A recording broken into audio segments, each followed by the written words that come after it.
अस्सलाम वालेकुम। Hopefully so आप सब लोग बिल्कुल ठीक ठाक होंगे। एक छोटा सा टॉपिक जो कि बड़ा कॉमन है और बहुत सी फीमेल्स हमारे पास आती हैं इस चीज़ के लिए, और वो है ब्रेस्ट पेन। अच्छा, ये बताती चलूँ, ये एक ऐसा एरिया है जो कि गायनेकोलॉजिस्ट और सर्जन्स ओवरलैपिंग फील्ड है, यानी कि हम भी देखते हैं और सर्जन्स भी देखते हैं। चूँकि फ़ीमेल्स का हमसे डायरेक्टली ताल्लुक़ होता है तो इसलिए फ़ीमेल्स हमारे पास ज़्यादा आती हैं। मैं इस वक्त कैंसर्स की बात कतई नहीं कर रही, मैं उन चीज़ों की बात कर रही हूँ जिनसे आपको फ़ेमिलियर होना चाहिए। पता होना चाहिए कि जब किसी पेशेंट को पेन हो जाए ब्रेस्ट में, तो कौन से अलामात हैं जिस पे आपने डॉक्टर को जाके मिलना है। अब रीज़न्स क्या क्या क्या हैं। नंबर 1, यंग एज में जो बच्चियाँ बड़ी हो रही होती हैं, जिन्हें एडोलेसेंट्स कहते हैं, ये बच्चियाँ जब 13-14 साल की, इवन उससे भी पहले 12 साल की होती हैं, ब्रेस्ट डेवलपमेंट शुरू हो जाती है। और होती कैसे है, बॉडी में हार्मोनल चेंजेस आते हैं, उसकी वजह से ब्रेस्ट बड्स बनते हैं और फिर ब्रेस्ट एनलार्जमेंट होती है, छाती का साइज़ बढ़ना शुरू हो जाता है। इस वक्त बच्चियों को पेन होता है।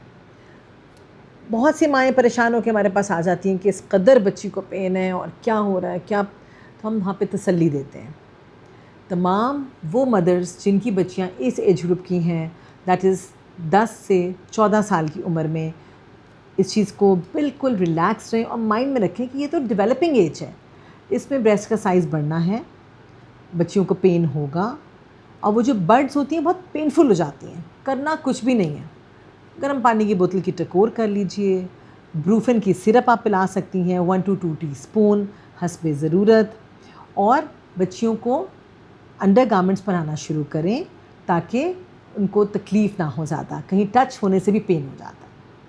फिर हम आगे आते हैं, ऐसी बच्चियाँ जिनको पीरियड्स अब शुरू हो गए हैं, मेंस्ट्रुअल साइकिल के दौरान, माहवारी के दौरान अगेन हार्मोनल चेंजेस होते हैं, उससे ब्रेस्ट में पेन शुरू हो जाता है। बहुत सी बच्चियों को जस्ट बिफोर द पीरियड्स, यानी कि माहवारी आने वाली है, पीरियड्स आने वाले हैं, उससे कुछ दिन कहेंगी जी छाती भारी हो गई, ये पेन हो रहा है। ये भी नॉर्मल है, इसमें भी कुछ नहीं करना। इससे आगे आते हैं, अब बच्चियों की शादी हो जाती है और किसी किसी को कॉन्ट्रासेप्टिव पिल्स लेनी पड़ जाती हैं, यानी कि माने हमल दवाइयाँ। तो याद रखें, अगेन हार्मोन्स हैं और हार्मोन्स की वजह से थोड़ा बहुत साइज़ में चेंज ब्रेस्ट के आ जाना और हार्मोनल चेंजेस की वजह से छाती में दर्द होना बिल्कुल नॉर्मल है। इसके अलावा जब पेशेंट्स के बच्चे हो जाते हैं और फीड कराना शुरू करती हैं, तो नेचुरली आपने सुना होगा जी गिल्टियाँ बन गई हैं, वो भी नॉर्मल है, उसमें भी कुछ नहीं करना। फीड जब कराते हैं ख़ुद भी पानी बहुत सा पिएं ताकि बॉडी में एनर्जी आए। हमेशा पीछे तकिया लगा के फीड करें और गरम टकोर करें, तौलिए को गरम पानी में डाल के निचोड़ के टकोर करें, इससे बहुत अच्छा फ़र्क पड़ता है। सादी पॉन्स्टान की गोली पॉन्स्टन फ्लैश के नाम से आती है, पॉन्स्टन फोर्ट के नाम से आती है, या सादी पैराडोल, ये वो तमाम चीज़ें हैं जो ली जा सकती हैं इस पेन को कम करने के लिए।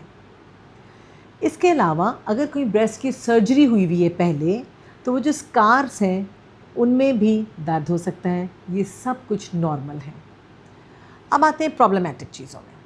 प्रॉब्लम कहाँ होता है, अगर रेडनेस हो जाए, यानी कि स्किन का कलर चेंज हो जाए, जो आपकी आम स्किन का कलर है उससे चेंज होके रेड हो जाए, लाल सा होना शुरू हो जाए, हाथ लगाने से ही तकलीफ़ हो, स्वेलिंग आपको किसी ख़ास जगह पर लगे और बुखार होना शुरू हो जाए, ये तमाम वो अलामात हैं जो कि एब्सेस की होती हैं, यानी कि पीप का फोड़ा बन जाना।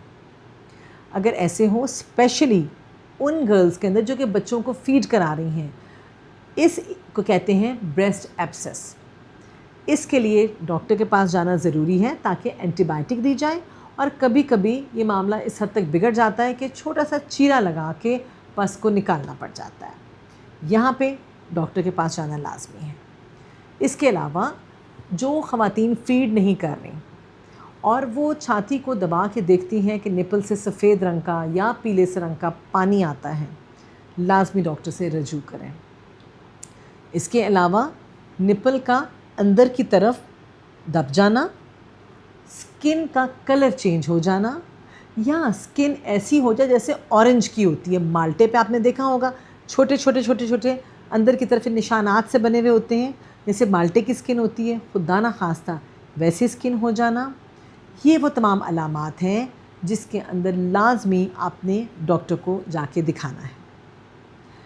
अच्छा, इसके अलावा बहुत से पेशेंट्स आते हैं कि जी ब्रेस्ट का साइज़ बढ़ गया है हमारा।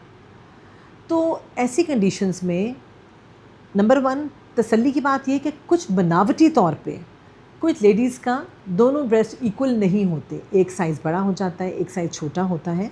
ऐसी फीमेल्स जो कि बच्चों को फ़ीड कराती हैं और यूजुअली एक तरफ से फ़ीड कराती हैं, वहाँ पर भी यूजुअली साइज़ बढ़ जाता है।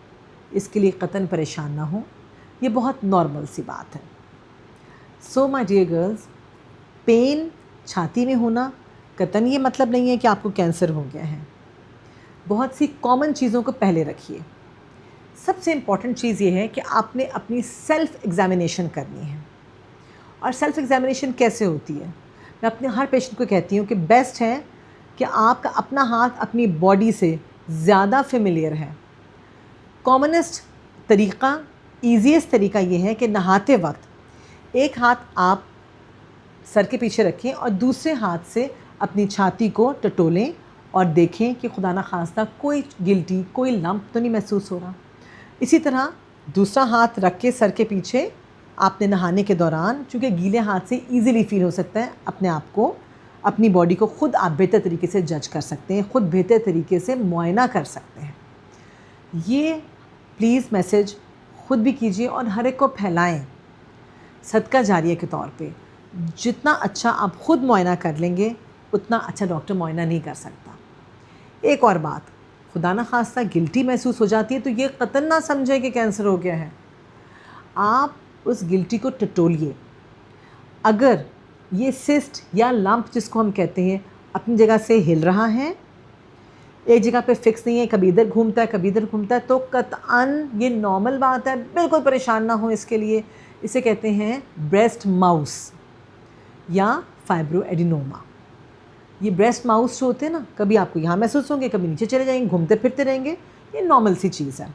नज़र रखनी है इसका साइज़ ना बढ़े, आपको पेन डेवलप ना हो जाए और एक जगह पे चिपक ना जाए। तमाम वो गिल्टियाँ जो कि एक जगह पे चिपकी हुई होती हैं, प्रॉब्लम वो होता है कि वो ख़तरनाक होती हैं। अमूमी तौर पे कैंसर्स पेनलेस होते हैं और उनका साइज़ बढ़ना शुरू हो जाता है। जो पेनफुल चीज़ें होती हैं आम तौर पे वो इन्फेक्शंस की वजह से होती हैं। कोई वर्म हो गया, सोजिश हो गई, पस पड़ गई, या फिर जो लोग बहुत ज़्यादा हाथ से काम करने वाले होते हैं, उनमें जो ब्रेस्ट के नीचे मसल्स होते हैं उसकी वजह से भी पेशेंट को पेन्स होता है, दर्दें होती हैं। स्पेशली मैंने नोट किया है चाइल्ड बीयरिंग एजेस में पेशेंट्स फीड कराते हैं इस हाथ पे रख के, आपकी ये जगह ज़्यादा यूज़ होती है। बॉटल फीड भी कराना है इससे करा रहे हैं, लेकिन बच्चा तो इसी हाथ में है, कोई काम कर रहे हैं इस हाथ से काम करने, बच्चे को गोद आपने लेफ़्ट हैंड से उठाई हुई है। तो पेशेंट्स हमारे पास ज़्यादातर कंप्लेंट करते हैं कि लेफ़्ट साइड की छाती में पेन है। परेशान ना हो, डेफ़िनेटली आप अपने लेफ़्ट हैंड को भारी वज़न उठाने के लिए यूज़ कर रहे हैं। तो ये तमाम वो चीज़ें हैं जिसके लिए अपने आप को तसल्ली में रखिए। प्रॉब्लम की वाली मैंने आपको बातें बता दी हैं। जब डॉक्टर को जाके मिलना है मैंने आपको बता दिया है। इग्नोर ना कीजिए। ब्रेस्ट एग्ज़ामिनेशन आज से ही शुरू करें, सेल्फ़ एग्ज़ामिनेशन सबसे पहले। Thank you so very much. ठीक।